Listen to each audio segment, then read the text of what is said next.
சொக்கநாத பெருமான் தன்மையிலே எழுந்தருளியிருக்கின்ற பள்ளிக்கூடத்தில் அவருடைய பஞ்சாசனங்களை அவரை அமர்ந்து வைத்து பூஜைகள் செய்கின்ற போது பக்தர்கள் அடிவர்கள் எல்லாம் கீழே தொட்டி முத்தம் என்று சொல்லக்கூடிய இடத்துல நின்று தரிசனம் செய்வார்கள். அவர் நிற்கின்ற போது சாமியுடைய அவர்கள் அன்பர்களுடைய சிரசுக்கு மேலாக சாமி அமர்ந்து இருக்கின்ற காட்சி தெரியும். அப்படி ஒரு அமைப்பிலே அந்த திருமணம் பூஜை மடம் 10வது சன்னிதான காலத்திலே செய்யப்பட்டிருக்கிறது. அங்கே அடியார்களும் குருநாதரையும் சொக்கநாத பெருமானை மூவரையும் சேர்ந்து தரிசிக்கின்ற பேரு கிடைக்கிறது. இங்கேயும் வைகையுடைய தென்கரையிலே சொக்கநாத பெருமான் வீட்டிருக்கிறார். தருமையிலே காவிரியுடைய தென்கரையிலே வீட்டிருந்தார் பாடிக்கின்றார். நான் நம்முடைய தருமையாருக்கு சொல்லுகின்ற போது தருமையும் கவலையும் இருந்தவர்கள் கூடலும் திருநகராக கொண்டு அரசு செய்கின்றவர்கள் ஆதிவிரத்தர்கள். அந்த வகையிலே இங்கே அம்மையினுடைய மீனாட்சி குமரகுருபரர் சொல்கிறார், கடம்பவனவள்ளி செல்வ கற்பூரவள்ளி மடந்த அகிலேகவள்ளி நடுந்தகை ஆட்டுவிப்பால் ஆடல். இவருக்கு ஆடல் வேறில்லை, அதை காட்டுவிப்பதும் கேட்பதும் என்று. அதனால்தான் அவர் சொன்னார், இது வாத சார்ந்த பெருவெளியில் துரியம் கடந்த பரணாத மூலத்தளத்து உழைத்த முழுமுதலே என்று சாமியை சொல்கிறார். ஆகவே அந்த சிறப்புடைய இதில் நீங்கள் எல்லாம் இந்த தளத்தில் இருக்கிறது பெரிய புண்ணியம். திருவாரூர் பிறக்க முக்தி, காசி இறக்க முக்தி, சிதம்பரம் தரிசிக்க முக்தி, திருவண்ணாமலை நினைக்க முக்தி, மதுரை எல்லாம் சேர்ந்தது. பிறந்தாலும் முக்தி, இதை நினைத்து பேசினாலும் முக்தி, இதை மனதினால் நினைத்தாலும் முக்தி. எப்படி தேன்ல கல்கட்டுல எந்த பக்கமும் சுவை இருக்குன்னு தெரியாது, எல்லா பக்கமும் சுவையுடையது. அதை போன்று இந்த சாமியை நினைத்தாலும், இங்கே பிறந்தாலும், இங்கே இறந்தாலும் அந்த அளவுக்கு முக்தி பெரிய கூட தரக்கூடியது இந்த துவாரசாமி கோயில் வழியாக வருகின்ற மதுரை கூடல் ஆலவாய். ஆனால் வீடால் என்று சொன்னார். இதுதான் சாமியை நமக்கு முக்தியும் கொடுக்கிறார். 64 திருவிளையாடல்களை நாமே செய்து காட்டியிருக்கிறார். அத்துடன் திருவாரூர் பதியிலே மண்ணிலே நடந்த புவனையில் சேவடி தீங்கினன் காண்க என்று சொன்னார். இந்த பதியிலே இந்த ஊர் மண்ணையும் தலையிலே சுமந்தார், மண்ணையும் விரித்தார்.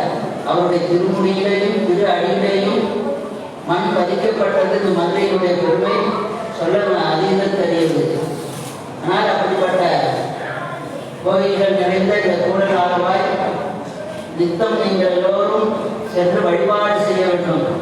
திருக்கோயில்கள் நம்மை நெறிப்படுத்துவதற்காக ஏற்படுத்தப்பட்டவைகள். ஓம் இல் என்று சொன்னால் இறைவன் இருக்கின்ற இடம். ஆலயம் என்று சொன்னால் ஆன்மா லயப்படுகின்ற இடம். அதனால்தான் உள்ளம் பெருங்கோயில், ஊன் உடம்போர் ஆலயம், வள்ளல் பிரானாட்டு வாய் கோபுரவாசல், தெல்லத் தெரிந்தார்க்கு சிவன் சிவலிங்கம், கள்ளப்புலனையும் கலாமணிகளுக்கு என்று சொன்னார். ஆனால் நம்ம மனித உடம்பை வைத்துதான் திருக்கோயில்கள் அமைப்பு முறைகள் செய்யப்பட்டிருக்கிறது. இந்த திருக்கோயில்கள் ஒவ்வொரு தேவர்களால் செய்யப்பட்டது, பரிவார தெய்வங்களால் செய்யப்பட்டது, அசுரர்களால் வழிபாடு செய்யப்பட்டது, தேவர்களால் வழிபாடு செய்யப்பட்டது, மனிதர்களால் நிர்மாணிக்கப்பட்டது என்று பல வகைகளாக திருக்கோயில்கள் அமைகிறது. எந்த வகையில் அமைத்தாலும் இறைவன் அங்கே எழுந்தருளி இருந்து அருள்பாலிக்க வேண்டும் என்று ஆவாரணம் செய்தால் சாமி அங்கே வந்து இருக்கிறார். ஆனால் திருக்கோயில்கள் சென்றுதான் நாம் வழிபாடு செய்ய வேண்டும். பசுமாட்டிலே உடல் முழுவதும் பால் இருந்தாலும் அதனுடைய மடியின் மூலமாகத்தான் நாம் அந்த பாலை கலக்க முடியும். அதனால் அந்த நிலையிலே திருக்கோயில்களுக்கு சென்று இந்த மார்கழி மாதத்தில் வழிபாடு செய்தால் எல்லா நலன்களும் அலன்களும் கிடைக்கும். அதனால் இந்த திருக்கோயில்கள் எல்லாம் பராமரிக்கப்பட வேண்டும். திருக்கோயில்களை நாம் போய் நித்திய வழிபாடு செய்தால் போய் அங்கே போய் இருக்கிற கோயிலை கும்பிட்டு சொல்லிட்டு விளக்க போட்டுட்டு அந்த செவத்துலலாம் எழுதிட்டு வரக்கூடாது, குச்சியெல்லாம் விளக்கத்தை ஏற்றிட்டு டீ குச்சி அங்கே போட்டுட்டு வரக்கூடாது, குப்பையை போடக்கூடாது. ஏன்னா திருப்பணி செய்வதற்கு எவ்வளோ கஷ்டப்பட்டு ஒவ்வொருவர்களும் திருப்பணி செய்கிறார்கள். நாம் அங்கே போய் நம்மால் முடிந்த அளவுக்கு சரியை கொண்டு செய்யணும். அழகிடுதல், மெழுகிடுதல், பூமாலை குறைந்தேற்றி புகழ்ந்து பாடுதல், இப்படி சரியை தொட்டை நம்முடைய நாவுக்கரசர் நமக்கு பட்டியலிடுகின்றார். அந்த வகையில் நாம் திருக்கோயிலுக்கு சென்றால் அப்படி ஒரு சுத்தமான நிலையை கொண்டு வந்து சுத்தம் சோறு போடுன்னு சொல்வார்கள். அது போன்று கோயிலுக்கு அப்பர் பெருமான் அந்த உழவார் பணியை செய்திருக்கிறார், தொண்டு செய்திருக்கிறார். தொண்டு என்பது செய்தால் இன்னும் தானே வரும். தொண்டு செய்வார் அல்ல துன்புறுவார் அல்ல தொண்டு செய்வார் அப்படின்னு சொன்னார். அதனால அந்த தொண்டு செய்தால் இன்னமே நமக்கு என்னாலும் அந்த வகையில் எல்லோரும் திருக்கோயில்களுக்கு சென்று அலையிடுதல், மெழுகிடுதல், அதுவும் விளக்கிடுதல் என்பது எல்லாரையும் வாங்கி எல்லாத்தையும் இருக்கிறாங்க.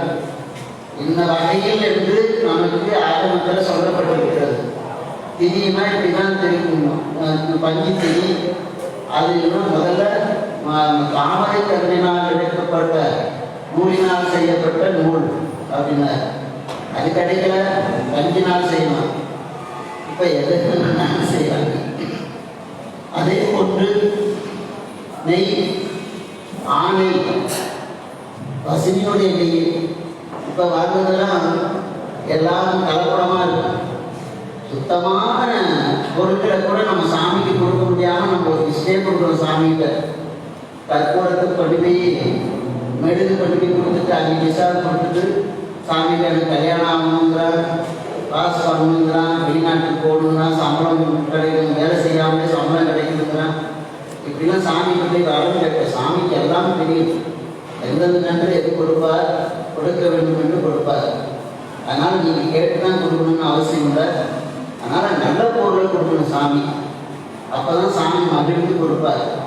ஏதவின் நன்றியும் ஈரது வேலையும் சொன்னார். குற்றமில்லாத இப்போனா என்ன பண்ணால் யாரும் அனுபவிக்க முடியல அல்லது எதேனும் பிரச்சனையாக இருந்ததுன்னா அந்த நிலத்தை கோயில் கேட்டு வச்சுட்டா பிரச்சனை இல்லைன்ட்டு அவங்க எழுதி வச்சுருக்காங்க. அதுக்கு வாடகை தொடர்ந்து பிரச்சனையாகவே இருந்தது. அப்படி இருக்கக்கூடாது. நல்ல நன்று, நல்ல நெய், நல்ல சூடம் இவைகளை கொடுக்கணும். சூடம் ஏற்றுவது என்பது அவங்களுடைய திருமுறைகளையும் சொல்லப்படல, ஆரம்பங்களையும் சொல்லப்படல.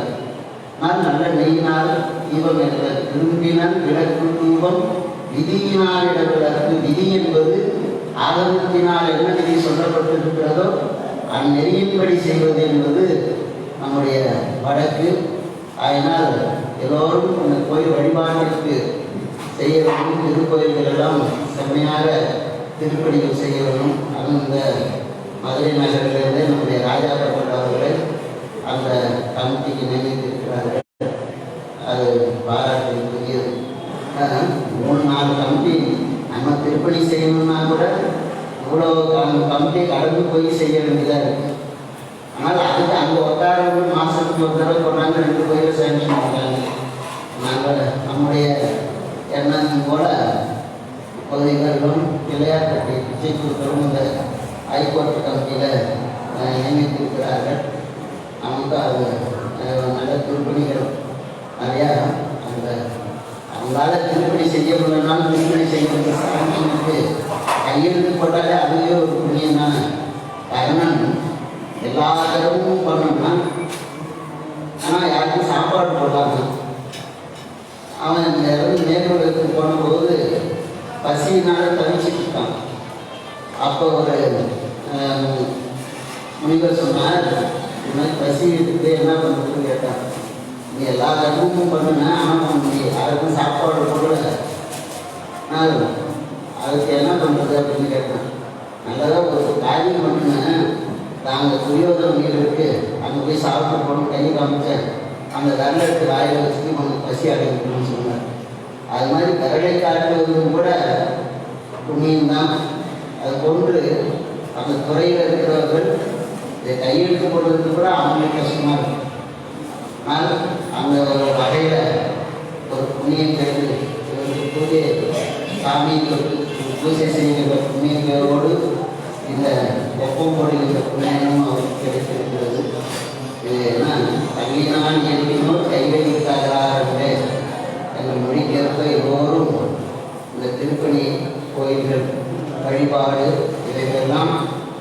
நாட்டிலே நிறைந்திருந்தால் கொரோனா போன்ற நோய்கள் நம்மை அணுகாது. நாம் நல்ல நிச்சயமாக இந்த நூற்றாண்டு இந்த 21ஆம் ஆண்டிலேயாவது நோயில்லாத வாழ்வு அனைவரும் பெற்று பொருளாதாரத்தை மேன்மை அடைந்து எல்லோரும் சிறப்பாக வாழ வேண்டும் என்று எல்லாம் உள்ள சிந்தனை சுமநாத பெருமானுடைய திருவுரையும் கருமையாக திருமணியுடைய திருவரையும் சிந்தித்து தலையாத கல்வியும் குறையாத வயதும் ஒரு கவல்வாராக இருக்கும் கன்றாத வளமையும் குன்றாத இளமையும் கரும்பினியிலாத வெறும் சரியாத மனமும் அகலாத மனையும் தவறாத சந்தானமும் தாடாத கேட்பியும் மாறாத வார்த்தையும் தடைகள் வாராத கதையும் குறையாத நெய்யும் போனாத ஒரு துன்பமில்லாத வாழ்வும் உயர்மின் பாதத்தில் அன்பும் உதவி பெரிய தொண்டர்கள் கூட்டுகின்றாய். அலையாடி அறிவியும் மாயந்தங்கையே ஆதி கடவுளின் வாழ்வே அமுதீச பொதுபாகம் அல்லாத சிறுபாடி ஆதிவான் தினாமியை வாழ்த்தி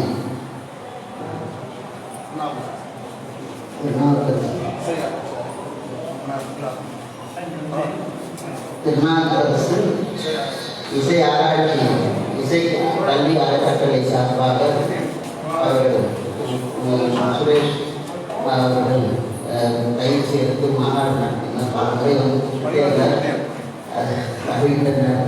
அம்மாவின் கூடிய ஒன்று இருக்கிற காரணத்தினால் அதை முடித்து செய்கிறது செய்யணும்.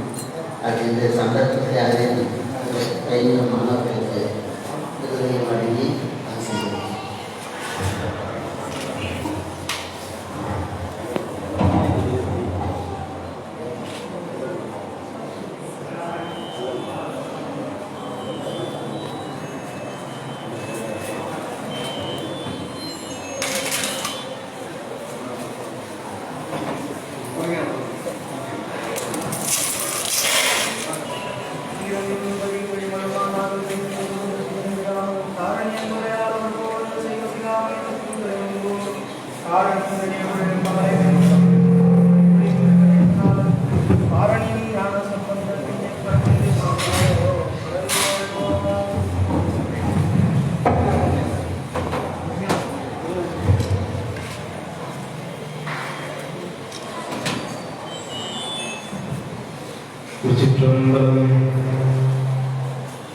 என்ன புண்ணியம் செய்தனை நெஞ்சமே என்று ஞானசம்பந்தர் அருளி செய்ததை போல இன்று மதுரை மக்களுக்கு நமக்கெல்லாம் ஒரு வரப்பிரசாதமாக குருபாசனார் அவர்கள் எழுந்தருளி இன்று நமக்கெல்லாம் கருணாசி வழங்கிக் கொண்டிருக்கிறார்கள். அவருடைய முன்னாள் திருவடிகளுக்கு இவருடைய நெஞ்சார்ந்த நன்றியை பங்கிக்கிறோம். நம்முடைய இசையை திறந்து விடுகின்ற இலக்கியத்திலே தேவார இசை பற்றிய தேவார இலக்கியம் பற்றி ஆராய்ச்சி செய்த நண்பர்களுக்கு ஆண்டுதோறும் விருதுகள் வழங்கி வருகின்றோம். 20வது ஆண்டு விழாவிலே எங்களுடைய சுப்பிரமணிய பொதுவார் திருப்பரங்குன்றம் பண்டிசை விருது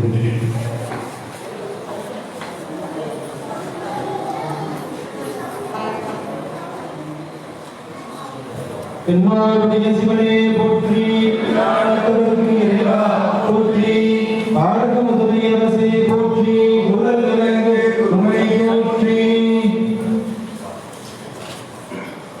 அடுத்ததாக மூவர் தேவாரத்தின் துன்பம் என்ற ஒரு மிகப்பெரிய நூல். அந்த நூலை எழுதியவர் முனைவர் வே. சேதுராமன் அவர்கள் தேர்ச்சி பெறுகிறார்கள். அவர்களுக்கு நம்முடைய குருமராசன் விருதனை வழங்கி சிறப்பிக்குமாறு அன்புடன் கேட்டுக்கொள்கிறேன். மூவர் தேவாரத்தின் தொன்மம் என்ற ஒரு அற்புதமான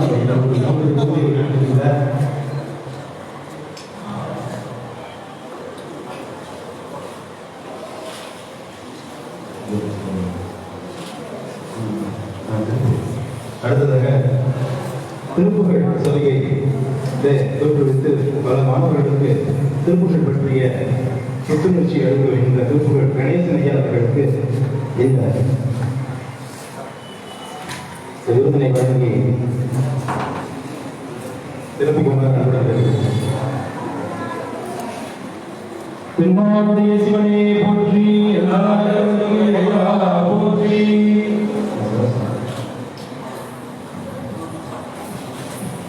நம்முடைய அறக்கட்டளை சார்பாக குருமராசனுடைய திருவடிகளுக்கு ஒரு சிறிய நினைவு செய்கிறோம். முப்பதீபதையே மகாதேவா ஆடகமதுரை அரசே போற்றி காமாய் கனகத்திரளே போற்றி